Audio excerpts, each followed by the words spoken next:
Welcome to Allie's Attic, where you never know what kind of surprise you'll find in my attic. I'm your host, Allie, and today my surprise is a gentleman I've been waiting for a while. He cracks me up like you would not believe. He is a bass player, an instrumentalist, and an all-around great guy. Please welcome James Edgar Boring. Hello. Hello to you. How are you today? I am good. How are you, James? I'm just tickled pink. Ooh, honest. Is That's it pink honest. month? Wow. Isn't it pink month? I don't know. Is it Pink Month? I know it's Halloween. That's It's all Pink I know. Month. Okay. If it's Pink Month, we'll go with Pink Month. I'm wearing pink. Say the tata. Say the tatas month. Yes. Say the tatas. Okay. That's all we need to know. So, the funny thing about your bio, I just want to bring this up, is your last name's Boring, but Correct. you make sure that everybody knows that you are not boring. Which you Yes, and I probably overdo that. Yeah, no, you're not boring at all. You're not. Just so everybody knows, I talk to James on Facebook a lot, and he brings a smile to my face, especially this flu cold that's been going around. The messages you sent me, and trying to keep my spirits up. Like, thank you so much. It meant so much to me, James. That's one of the things I love about doing this and the independent music scene is the connections you make because they're real. They're not fake, and I love that. So let's talk about you. Now, That's going to be hard. since I never get to talk about me, Oh, so I you're- don't even. This is going to be tough. you're gonna go, no, it's not gonna be tough. You're gonna tell me your story. So basically, tell me your journey. Like, when did you start playing? Well, to start off with, my mother taught guitar and stringed instruments in our home. So I came up, I guess you would call it, within the teaching realm. I was teaching my mother's guitar students while she was standing on the porch smoking cigarettes. Alrighty. So I got it honest, I really did. And we lived in a very small mobile home. So everything that happened, it was everywhere. So she would have students come to our home and she would teach them. And I would teach them while she took breaks. So I learned early on. I played guitar in my first grade class. And from then on, I was just straight up hooked. Yeah. I love entertaining. I absolutely love it. And I do get to still do it now, but I have lived a very colorful life, to say the least. When I was 15 or 16, I hooked up with my brother, who was a keyboardist, and we went on the road. We toured the East Coast. We were booked by a booking agent out of Virginia Beach called Southern Orchestras. And we got to do a very nice tour of nice clubs. And I was paid very well as a child. I had to get work permits to play these clubs. So it was an extremely colorful journey, as I said, because I didn't know how not to do something. So you just lump it all in there. The drugs, the alcohol, the women, the whole thing. Mm-hmm. And I didn't have any quitting sense. Until one day I woke up and I said, okay, you're 50 years old, James, and you're still doing this. So I put the brakes on. I went into rehab. Okay. Lost my marriage, have 2 beautiful kids, have 7 grandchildren. Wow. So I went into rehab and got myself cleaned up, came out of rehab, and went back to playing. Well, of course, I fell off the wagon again. So I sit here now predominantly clean. I can say with a clear conscience, I'm predominantly clean. I am not a binger or a big druggie.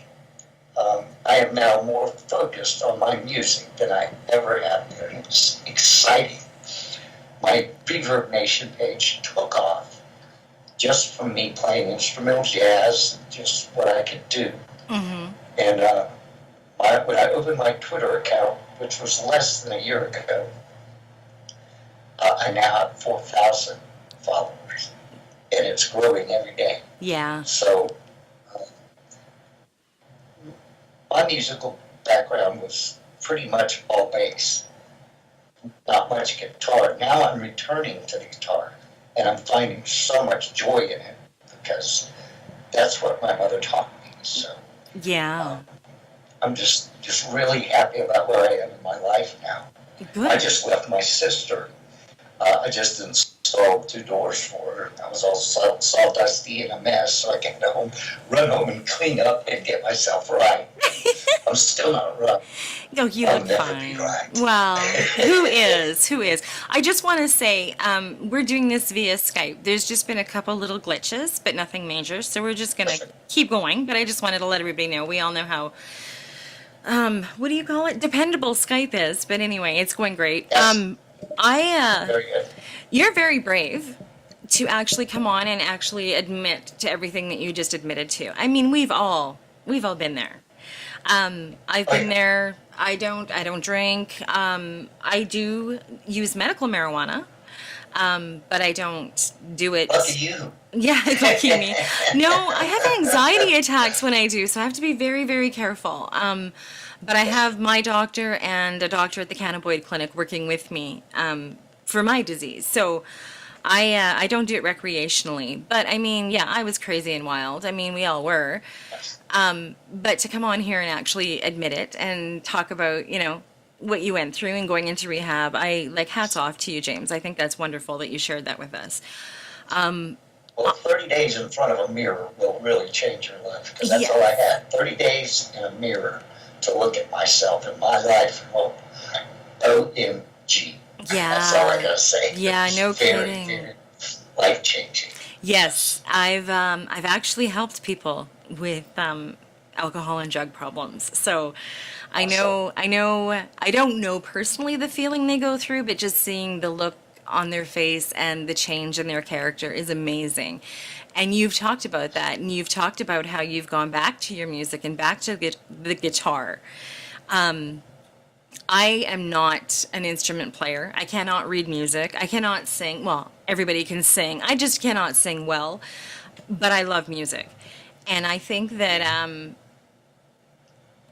in my mind, it's very intimate just having you and a guitar.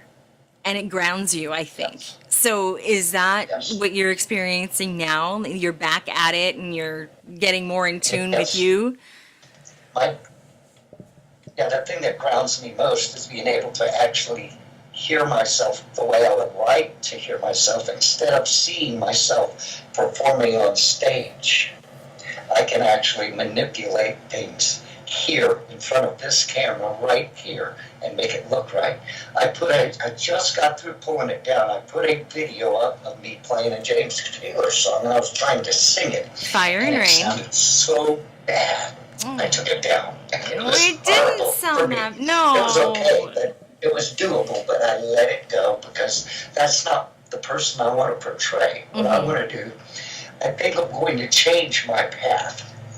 I'm going to start doing cover songs, and I'm going to do them instrumentally. Did something was just me. drive by you? Okay. That was I was like, is there Yes, something coming I'm through? using- Okay. I'm using a recording microphone Okay. No worries. so that everything is clear and it's picking up Everything. I just thought maybe I something just was hope I coming don't through my pass wall. gas. No, don't do that. Don't do that. Okay, go on. You know where you want to go. Anyway, yes, being anchored with the guitar is probably what I would have done if I had stayed straight and done what I was supposed to have done when I was younger. Mm-hmm. But I followed the guys, I wanted to be Yeah. with the guys. Well, So that's, toll. yeah, it Surely does. did. It does. It does. And I mean, unfortunately, we've lost some really, really great musicians because they've taken that path as That's so well. And I'm really happy that you're sober right now and you're doing Yes. what you love to do. And I'm like I'm proud of you. So I'm very, very happy. Now, your music is beautiful. I absolutely love it. I fell in love with it, which is why I asked you to come on the show. Like you create snappy melodies and you're kind of jazzy, like you're everything. And what do you want to do with your music now? Well, like I said, I posted a thing on Facebook or Reader Nation. It was a cover of a James Taylor song, Fire and Rain, where I did it instrumentally. I did not finish it because I wanted to get his okay. And that's just, it's almost impossible to contact these people. Yeah. So I just put it out. I'm waiting. I'm just waiting. But I would love to complete those things. What I want to do is I want to cover Joni Mitchell instrumentally. Oh my God, that would be beautiful. Yes. Yes. Oh. I was listening to her this morning, and off the Court Spark album, she's phenomenal. But to cover her instrumentally is going to be a strong feat, because she is everywhere vocally. And it just, help me, I think I'm falling in love again. That'd be great. Oh, I have a soundtrack on Spotify, and it's all women. Because I love all music, but I'm really, really, really into the 70s. That's kind of how I grew up. And she is definitely in that lineup of women that are on my Spotify list. She is just amazing. That would just be wonderful to hear. Now, you want to publish your music, like you want it for TV and movies and soundtracks, correct? Well, let me just tell you straight up. I've got 30 songs online, 30 songs that I don't call songs. Those are ideas. I made these things not to put them in as songs, but they were to put out there as ideas, so that if somebody heard a certain tune or a certain melody, they'd say, "Oh, I like that. I'd like to put that behind my commercial." And they could contact me, and then we'd take it from there. That was my whole reason for doing this. But all of a sudden, I seen that my rates were going way down on Reverb Nation. I reached number 10 in the nation for jazz. That's over 80,000 people. Yeah. That's over 80,000 jazz players. Yes. And I don't even sing, and there's no instrumental genre for Reverb Nation. That is correct. There's no instrumental. There isn't. So I'm lucky. I'm blessed. Yes. So thank you, Reverb Nation. Yeah, Because definitely. they made it all happen. They did. Yeah. And it cost me a whole whopping $20 a month. Thank you, God. Yeah, exactly. Being a radio announcer for 18 years and having music reps come in with unknown artists and Yes, ma'am. hearing them and falling in love with them and not being able to put them on because they're not signed. They're not huge. They don't sound like the person that's on the radio right now. I love the social media that we have at our fingertips now. I love like Reverb Nation, Spotify, SoundCloud, all of these wonderful instruments for independent artists to get their music out there. And I'm constantly on there and searching and finding people, and I absolutely love that now I have the power. I get to have on who I want to have on, and I get to play the music I want to play. Yay. So I am so happy. Yes, thank you, Reverb Nation. Thank you, everybody that comes together and supports the indie music scene. I think it's absolutely wonderful.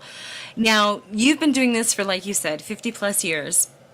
And I'm really hoping that, I'm going to start hearing commercials or movies or something with your music in it. And I think that it's going to happen because, like I said, your music is beautiful. Thank you so much. How do you... Because I hear more than a guitar and I hear more than bass. So I know that there's all kinds of instruments and services online that you can actually make a whole sound, and it absolutely mystifies me. Yeah, the only thing that I use that is actually canned, so to speak, is I manipulate drum tracks. Okay. If you listen to my my music, all my drum tracks are manipulations of canned drums. And it takes me hours to put together one drum track. But that's where I start. Yeah. I start with the drum track, and then I play to the drum track. I make the song out of the drum I've made. So that's how it all happens for me. Okay. Unless I have a particular melody in mind. Okay. And if I have a particular melody in mind, Then you'll, it happens. and then it happens that way. Okay. Yeah, because I would be lost. I mean, I have a hard enough time doing this and editing and stuff because I'm not techie at Oh my all. goodness. It's a self-taught thing, and I couldn't imagine. I've talked to so many musicians that do that, that use canned music, Yes. or they're here, and then they're sending their music to another person across seas, and then they're adding their stuff, and then it's going to another. It just blows my mind, the technology we have at our fingertips, and thank Yeah, I God. call it a ping pong effect, where you can just ping this music over there and ping it over here, and then you get a finished product, and then you just print it. Well, it's so much easier just to do it all in-house, Yeah. so you don't have to edit somebody else's things. Now, there's a track on there that I had a drummer, my very best friend, my drummer on Reverb Nation. I just told him, I said, you sit down there and you eat the fire out of them things. I don't care what you do, just go. And I sat there and kind of directed him, and I said, get quiet. He'd get quiet, and I'd go, and he just, the song is named Sunshine on Reverb Nation. Listen to it. Okay. But I laid everything down to that drum track, just built it from just that. the drums. Wow, that is Yeah. amazing. Okay, so now that you've gone through all your trials and tribulations, and I mean, we all know that life sometimes still takes unexpected curves. Oh, yes. If you had any advice to give any artist that was starting out in this crazy industry, what advice would you give them? I have a few things. First of all, make sure you are aware of how your instrument sounds, how it sounds to you. Record yourself. First off, tune it. Make sure it's tuned. Play with passion and love what you're doing. Mm-hmm. You just gotta love it. You gotta have passion for it. And all of that being said, performance-wise, I would say play to the crowd. Find somebody in the crowd to directly connect with it and give it all to them. Everybody else will see it and they'll jump on board. I've learned that from doing theater. I've also done theater, Okay. and it really helps. Yeah. Because you pick a spot in the back of the room, one spot, and you stare at it, and everybody in the room will think you're looking right at them. Yeah, definitely. That is very It's good theater. advice. Yeah. That's very good advice. I watch The Voice. I love The Voice. And the reason I love The Voice is because Right. their backs are to them, and it's Yes. their song, their voice that they're listening to and picking them. And I've heard that advice so many times. You have to connect with the audience. Otherwise, it's not a sincere performance. They're going to know it, and they're not going to feel it. And I watched it last night, and there is a girl on there who is now on Blake Shelton's team, who is my biggest crush, by the way. Shh. Sorry, Gwen. Anyway, Hey, Jakey. but she sang Landslide. Now, I wanted to be Stevie Nicks when I grew up, and she is my Oh, yeah. hero. Like, amazing. Now, Landslide. She's still at it. Yeah, and she is still at it. Landslide is a very important song to me. And whenever I hear somebody do Fleetwood Mac or Stevie Nicks, I cringe because I'm like, oh my God, they're going to ruin this song. This girl has always been in the background and has always lived for everybody else and built her life around everybody else. And we all know the line, I've built my life around you, in this song. And because she was determined to make it, and she used that song because it meant something to her, oh my God, it was beautiful. Absolutely beautiful. That's awesome. So That is awesome. I love that you talked about connecting with the audience and finding Yes. songs that actually mean something to you because they can feel it and they feed off of Yes. that. And it's That's sincerity. why it's trying to tell a story with just notes. Yeah. You're trying to cut through reality is what you're trying to do. You're trying to just cut right through reality into the unknown. Yes. If you like what is that? Stranger Things, The Upside Down. I love that show. Oh, it's awesome. I love it. My But that's cousin what loves I it. am. I am the Upside Down. All right then. Okay. I could talk to you forever. What two songs are we going to hear from you today, James? That would be. Let's see. Dots and What lines. did we pick? Dots and lines. Oh yeah, Dots and Lines. Yeah, that And started off. And what's the other one? got a minute. Got a minute. Yes, I did this because I wasn't getting very many Facebook hits because my songs were kind of long. So I said, all right, we'll just do it in a minute. So I did this song that's exactly a minute long. And it's just full of me, just all I could put in there. It's excellent. Dots and Lines was something a little different, just something I came up with. So, yes. Well, and it's beautiful, even in that 1 minute. And when I did first listen to it, I was like, that was really short. But then I kind of got the message. But it's Yes. beautiful, and you can. There's so much put into every song I've listened from you. You can tell that you're putting your heart and soul in it, and I love it. So don't stop doing what so you're doing. much. Don't ever stop. I want to thank you. First off, before I go, everybody can find James on Reverb Nation. You can connect with him on social media, Facebook, Twitter. Gulf Coast Bass. Yes, Gulf Coast Bass. Forward. Yes. And yeah, just trust me, he's got a page that's dedicated to musicians on Facebook. And he invited me to it, which I'm gladly accepted. And it's absolutely amazing how many artists are on there. And I urge everybody to find James on Facebook. And the great thing, like I said about James, is if you're having a shitty day, he's going to put a smile on your face. So not he's only going to put a That's what it's song all in your, about. yeah, he's going to put a song in your heart and a smile on your face. Well, I I want to have say, something quick to ask yes, or to tell. okay, On Reverb Nation, 3 of my songs are up for collation. They've locked 3 of my songs. I can't touch them, can't move them, can't sell them, can't do anything with them. One of them's Coffee is On. The other one's Focus. And I believe the other one is, I forget the name of it.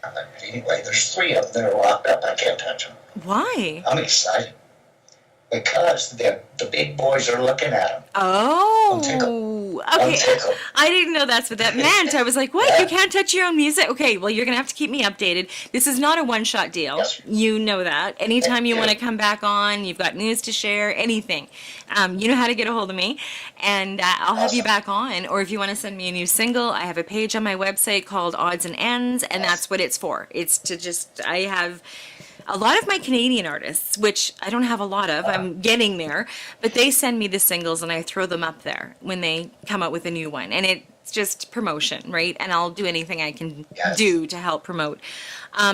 So James, I wish you the best of luck and keep me updated. And thank you so much for coming on my show.